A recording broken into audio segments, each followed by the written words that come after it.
तो finally guys अब Germany का काउंसलर सर्विसेज पोर्टल ओपन हो चुका है और आपने मेरी पहली वीडियो में भी देखा होगा उन्होंने जब लॉन्च किया था 1 तारीख को, बट अपन उसको एक्सेस नहीं कर पा रहे थे। बट अब आप सारी किसी भी टाइप का वीज़ा प्रोसेस अब सब कुछ ओपन हो चुका है। अब सब कुछ आप अप्लाई कर सकते हो घर बैठे ही, और आपको सिर्फ़ बायोमेट्रिक के लिए ही वीज़ा ऑफ़िस जाना होगा। मतलब आपको सिर्फ़ एक ही विज़िट देनी है वीज़ा ऑफ़िस में, जहाँ की पहले आपको 2 से 3 विज़िट देनी पड़ रही थी। और आपको सिर्फ़ एक ही विज़िट में आपका पूरा वीज़ा प्रोसेस घर से ही वेरीफ़ाई हो जाएगा और आपको कोई टेंशन लेने की ज़रूरत नहीं है।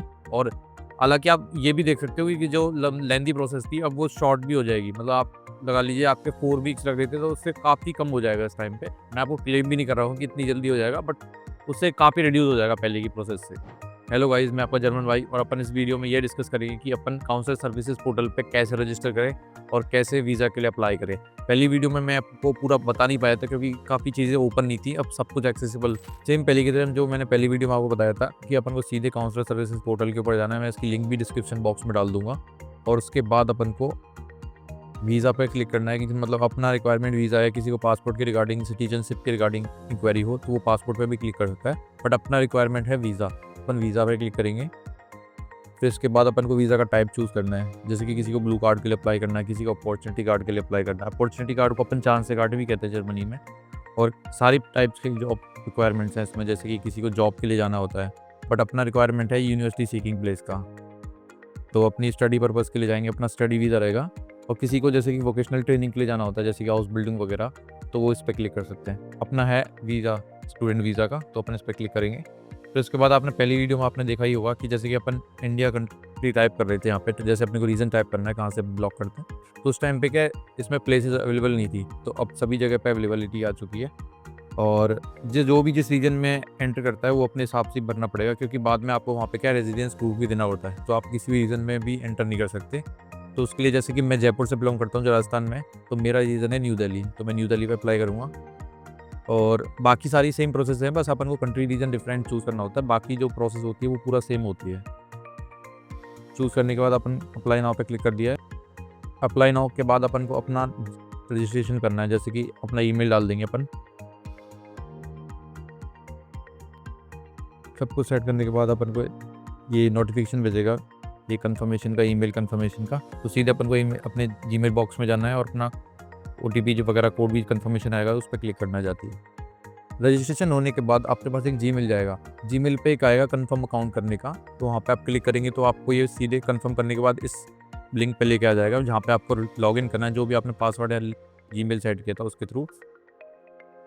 वहाँ से लॉगिन करने के बाद आपके पास ये डायलॉग बॉक्स शो करेगा, जहाँ पे आपको दूसरा ईमेल डालना है, जिस पे ये ओटीपी भेजेगा, मतलब एक सिक्योरिटी पर्पज़ के लिए कि आपके 2 आईडी रहेंगी, जैसे कि मान लो आप पहली वाले को एक्सेस नहीं कर पाए तो आप दूसरे के थ्रू कर पाएँ। तो यहाँ पे आपको कोई और ईमेल डालना है जिसके पास आप अपना ओटीपी भेज सकें। आप किसी फ्रेंड वगैरह किसी का भी डाल सकते हैं, क्योंकि इसमें कोई एक्सेस नहीं मिलेगा, बस इसमें जैसे कि सिक्योरिटी पर्पज़ के लिए ओटीपी वगैरह जाएँगे। जो भी आपको ओटीपी रिसीव हुआ है वो वहाँ पे आप टाइप करेंगे, जैसे कि मेरे को ये रिसीव हुआ था, मैं ये टाइप कर देता हूँ। पूरा लॉगिन प्रोसीजर कंप्लीट करने के बाद आप देख सकते हैं यहाँ पे ये ऑप्शन आ जाएगा। फिर आप यहाँ पे मतलब आप एक टूर, मतलब एक तरीके से आपको पूरा प्लेटफॉर्म में ये समझा देंगे आपको कैसे क्या कुछ करना है, तो एक टूर पे भी क्लिक कर सकते हैं। जैसे कि मुझे इसका आइडिया है तो मैं स्किप कर दूंगा, मैं आपको वो बता भी दूंगा इसमें अपन को क्या करना है, तो अपन स्किप टूर पे क्लिक करेंगे। फिर पूरा प्रोसेस यहाँ पे देख लीजिए, यहाँ पे स्टार्ट हो चुका है। सबसे पहले अपन को एलिजिबिलिटी के लिए वो भरना होता है, ये है होता है एंट्री फॉर्म, मतलब यहाँ पे सारे क्वेश्चंस वगैरह पूछ लेंगे कि आप एलिजिबल हो कि नहीं है स्टूडेंट वीज़ा के थ्रू जाने के लिए, तो अपन इस पर क्लिक करेंगे। सबसे पहले प्रायोरिटी पे पूरा एक क्वेश्चंस का सेट है कि यहाँ पे आपकी एलिजिबिलिटी देखेंगे कि आप वीज़ा के लिए भी अप्लाई करने के लिए एलिजिबल हैं कि नहीं, स्टडी वीज़ा के लिए।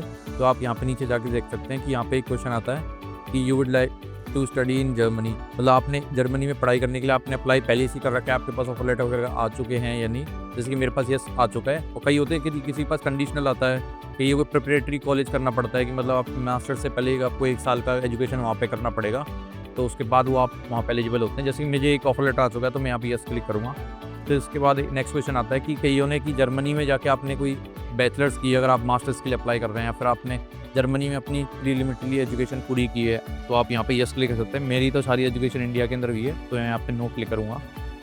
और नेक्स्ट क्वेश्चन आता है कि आप जर्मनी में स्ट्रेट अवे पढ़ने के लिए अलाउड हैं या नहीं है, तो मैं यहाँ पे क्लिक करूँगा यस, क्योंकि मेरा कोई प्रिपरेटरी कोर्स है नहीं मास्टर से पहले, तो मेरा यहाँ पर सीधा यस आंसर आएगा।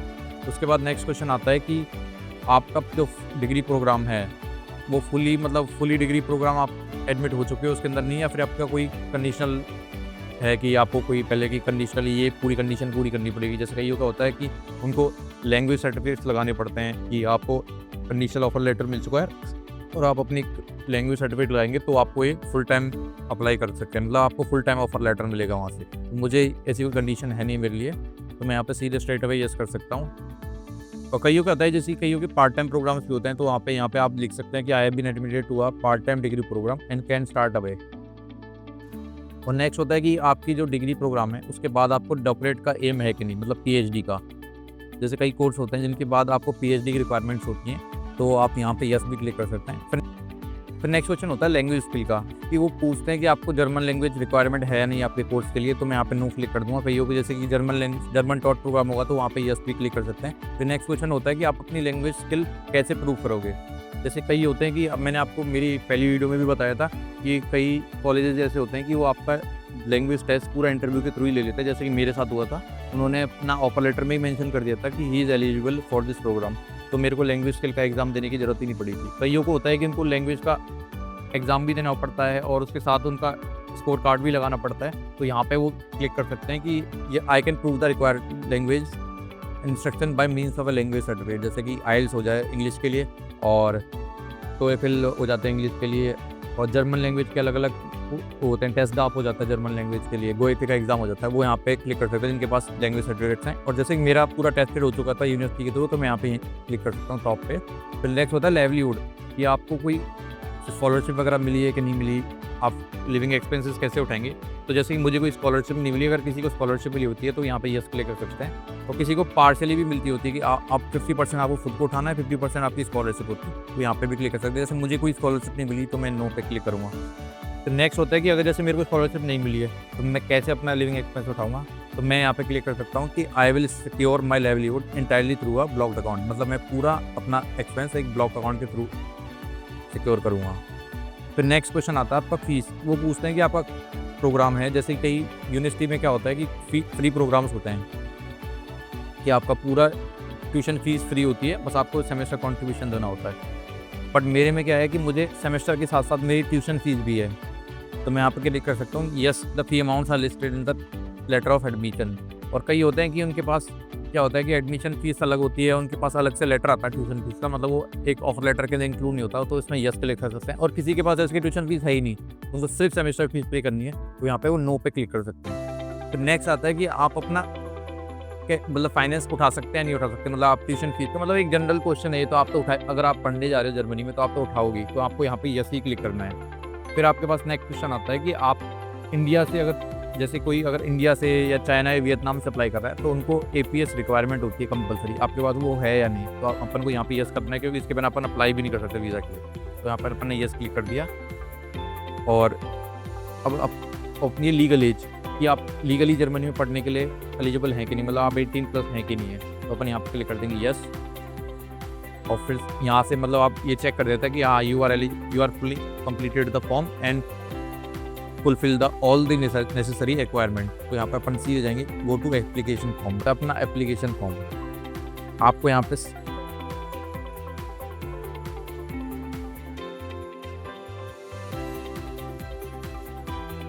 अब स्टार्ट होता है अपना एप्लीकेशन फॉर्म। इसमें अपन को पर्सनल डिटेल्स डालनी है अपनी, जैसे कि आप यहाँ पे क्लिक करेंगे तो आपको सारी अपनी जैसे फैमिली नेम, फर्स्ट नेम, आपकी जो भी रिक्वायरमेंट्स, मतलब यहाँ पे आपको डालनी है अपनी पर्सनल डिटेल्स, आपके फैमिली नेम्स, आपकी डेट ऑफ बर्थ और अपने फैमिली के फादर वगैरह के नाम।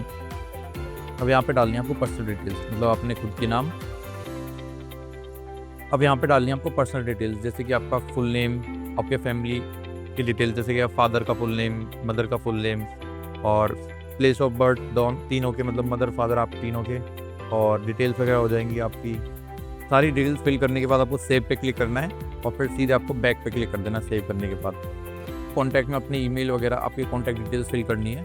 आइडेंटिफिकेशन पेपर्स और ट्रैवल डाटा रेफरेंस, इसमें थोड़ा कॉम्प्लिकेशंस होते हैं, तो मैं इसमें आपको बता देता हूँ इसमें क्या क्या फिल करना है। तो अपन जाते हैं सीधे आइडेंटिफिकेशन पेपर पे। आइडेंटिफिकेशन पेपर्स के अंदर आपका अपना आएगा ऑर्डिनरी पासपोर्ट, जो कि इंडिया से हैं तो अपने ऑर्डिनरी पासपोर्ट डालेंगे और फिर यहाँ पर उसका पासपोर्ट नंबर डालेंगे, जो फ्रंट अपने फ्रंट पेज होगा उसके अंदर इंक्लूड होगा।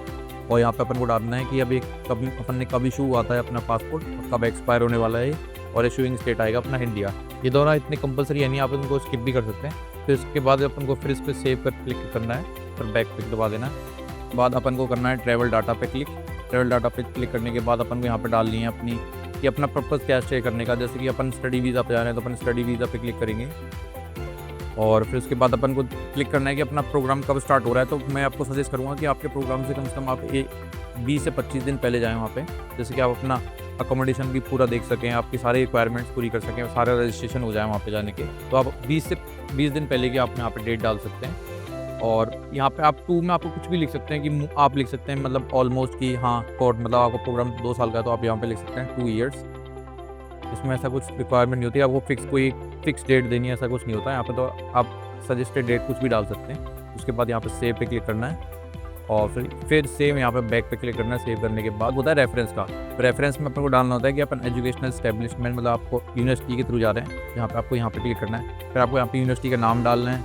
यूनिवर्सिटी की सिर्फ आप नाम डाल के छोड़ सकते हैं मतलब, और बाकी तो इतना कंपलसरी है नहीं। फिर उसके बाद सीधे अपन को नाम डालना है, जैसे कि आप जिसके मतलब आपके एडमिशन हेड का नाम डाल सकते हैं यहाँ पे, या फिर प्रोफेसर वगैरह का किसी का भी डाल सकते हैं जिसके थ्रू आप कॉन्टैक्ट में होते हैं कि आप, क्योंकि जब आप अप्लाई कर रहे होते हैं कि एक ना एक ऑफिशियल वहाँ से आपसे कॉन्टैक्ट करता है यूनिवर्सिटी के थ्रू, तो आप उनका यहाँ पे कॉन्टैक्ट डाल सकते हैं। तो आप सिर्फ नेम डाल के भी छोड़ सकते हैं यहाँ पे। और फिर उसके बाद वहाँ पे आप यूनिवर्सिटी का एड्रेस डाल सकते हैं यहाँ पे। यूनिवर्सिटी के मोबाइल नंबर जो आप वेबसाइट पे मेंशन होगा वो यहाँ से डाल सकते हैं। कंट्री आपकी जर्मनी रहेगी, और ईमेल भी यहाँ पे वहाँ पे मेंशन होगा, आप डाल भी सकते हैं। मतलब मैं सजेस्ट करूँगा कि आप डाल दें यहाँ पे, ईमेल भी डाल सकते हैं, वेबसाइट पर सारा मेंशन रहेगा। यहाँ पे फिर से सेव पे क्लिक करके आप यहाँ पे बैक पे क्लिक कर देंगे। स्टेप पे आपका means of support and details regarding the stay.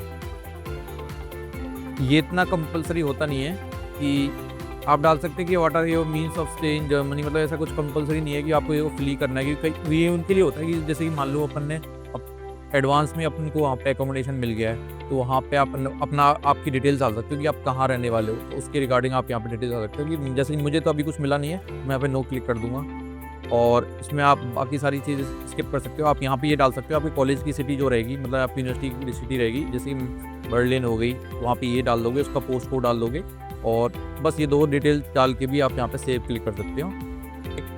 जैसे कि अपना एंट्री फॉर्म हो चुका है पूरा, और अपना विडेक्स फॉर्म भी अगर पूरा हो जाए, फिर अपना लास्ट स्टेप होता है डॉक्यूमेंट्स का। अपन को यहाँ पे डॉक्यूमेंट्स कौन से अपलोड करने हैं, फिर अपन इस पर क्लिक कर देंगे डॉक्यूमेंट पे। अपन को सबसे पहले अपलोड करना है पासपोर्ट में अपन फ्रंट और लास्ट पेज की फ़ोटो एक PDF में मर्ज करके डाल सकते हैं। और नेक्स्ट अपन को APS डालना है। फिर अपन को यहाँ पे ऑफर लेटर डालना है अपना जो डिग्री प्रोग्राम रहेगा उसका, और यहाँ पे इंटेंशन टू स्टडी मतलब ये आपका वो रहेगा SOP मतलब स्टेटमेंट ऑफ पर्पस, कि आप क्यों जा रहे हो वहाँ पे। पूरा आपको मेंशन करना है कि आपने जर्मनी ही क्यों चूज़ किया, आपने ये डिग्री प्रोग्राम क्यों चूज़ किया, वो यहाँ पे अपलोड करना है। फिर आपको प्रूफ ऑफ फाइनेंसिंग और फीस यहाँ पे अपलोड करना है। और फिर यहाँ पे अपन को डालनी है CV।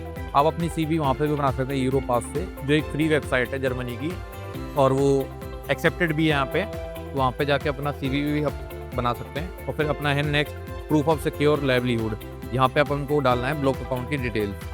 ब्लॉक अकाउंट की डिटेल्स अपलोड करने के बाद ये आप डॉक्यूमेंट्स स्किप भी कर सकते हैं। जैसे कि किसी ने जैसे आप अभी ब्लॉक अकाउंट बनाएंगे, तो ब्लॉक अकाउंट बनते ही आपको एक हेल्थ इंश्योरेंस के लिए अप्लाई ऑटोमेटिकली हो जाता है, तो वहाँ से एक डॉक्यूमेंट आता है, तो आप यहाँ पे हेल्थ इंश्योरेंस में उस डॉक्यूमेंट को भी अपलोड कर सकते हैं। और किसी ने जैसे कि एकोमोडेशन पहले ही एक्वायर कर लिया है, तो वो एकोमोडेशन का सारे डॉक्यूमेंट्स यहाँ पे अपलोड कर सकता है। तो सारे अपलोड करने के बाद बैक टू ओवरव्यू आ जाना है। इसी फॉर्मेलिटीज़ पूरी करने के बाद आप नीचे आ सकते हैं। और यहाँ पे जैसे कि मैं दिल्ली से अप्लाई कर रहा हूँ, दिल्ली और बॉम्बे में यहाँ पे काफ़ी इस टाइम पे काफ़ी रश है। और इन दोनों के अलावा जैसे बेंगलोर हुआ और कोलकाता हुआ, यहाँ पे थोड़ा कम रश होता है। उनके बाद जैसे कि अपलोड करने के बाद यहाँ पे तुरंत आ जाता है कि एक रीडायरेक्शन लिंक आ जाएगी। उस पर रीडायरेक्शन लिंक पे क्लिक करने के बाद आपके जैसे सारे डॉक्यूमेंटेशन पूरे सबमिटेड हो चुके हैं। लिंक पे जाने के बाद आपको अपना ईमेल डालना है जो यहाँ पे रजिस्टर्ड था, और डालने के बाद आपको सीधे अपना ईमेल डालने के बाद अपन को सीधे वो लेके जाएगा अपने फ़ी पेमेंट के लिए। फ़ी पेमेंट रहेगी ऑलमोस्ट अराउंड 898 रुपीज़ के आसपास। उसको फ़ी पेमेंट करने के बाद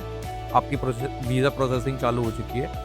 वीज़ा प्रोसेसिंग होने के बाद जैसे कि यहाँ पे इन्होंने स्टेप्स मेंशन कर रखे हैं, जैसे कि आपने सारे डॉक्यूमेंट्स सबमिट कर दिए हैं, फिर आपने अप्लाई भी कर दिया वीज़ा के लिए, फिर वो रिव्यू में अंदर चला जाता है। आपके सारे डॉक्यूमेंट्स वेरीफाई होंगे कि डॉक्यूमेंट, और अगर उसके अंदर कोई भी रिक्वायरमेंट होगी, जैसे कि कुछ भी आप मिसिंग कर चुके हैं, तो वो मेल के थ्रू आपको कन्वे भी करेंगे, आप ये भी अपलोड करें। उसके बाद फिर आपका एक अपॉइंटमेंट होगा बायोमेट्रिक के लिए, जहाँ पे आप अपने सारे ऑफलाइन सारे डॉक्यूमेंट्स भी लेके जाएंगे साथ में, जो वहाँ पे भी देखेंगे वो। और उसके बाद आप अपना पासपोर्ट भी वहाँ पर जमा करेंगे। पासपोर्ट जमा होने के बाद फिर सारे डॉक्यूमेंट्स जाएँगे जर्मनी एम्बेसी के अंदर, और जर्मनी के आप जिस भी रीजन में जा रहे हो, जैसे कि आप बर्लिन जा रहे हो, तो वो सारे डॉक्यूमेंट बर्लिन तक जाएँगे, वहाँ वेरीफाई होंगे। फिर वेरीफाई होने के बाद आपके वीज़ा पे एक डिसीजन होगा कि आप एलिजिबल हैं या नहीं जर्मनी में जाने के लिए। तो आपके वीज़ा पे स्टैंप लग के आ जाएगा, और वो पोस्ट के थ्रू आ जाएगा, या फिर आपको वहाँ पे रिसीव भी करना होता है। कई जगह कई बार ऐसा होता है कि आप वहाँ जाकर रिसीव करते हैं, और रिसीव करने के बाद आप देख सकते हैं अगर आप एलिजिबल हैं तो आपके वीज़ा पे स्टैंप हो जाएगा, और आप नहीं हैं तो रिजेक्शन मिल जाएगा। मतलब मेजरली होता नहीं है, अगर आपका सारे डॉक्यूमेंटेशन ऑन पेपर सारे सही होते हैं, और तो मेरे हिसाब से आपको रिजेक्शन मिलेगा नहीं। ये थी पूरी प्रोसेस, कैसे आप काउंसलर सर्विसेज पोर्टल पे वीज़ा के लिए अप्लाई कर सकते हैं, कैसे रजिस्टर कर सकते हैं, और कैसे आपके डॉक्यूमेंट सबमिशन कर सकते हैं। ये पूरी प्रोसेस मैंने आपको इसमें क्लियर कर दी है, और अगर इसके रिगार्डिंग आपको कोई और भी डाउट है तो आप नीचे कमेंट बॉक्स में टाइप भी कर सकते हैं। थैंक यू इस चैनल पे बने रहने के लिए, और अगर आप नए हैं तो इस पे सब्सक्राइब करना नहीं भूलें।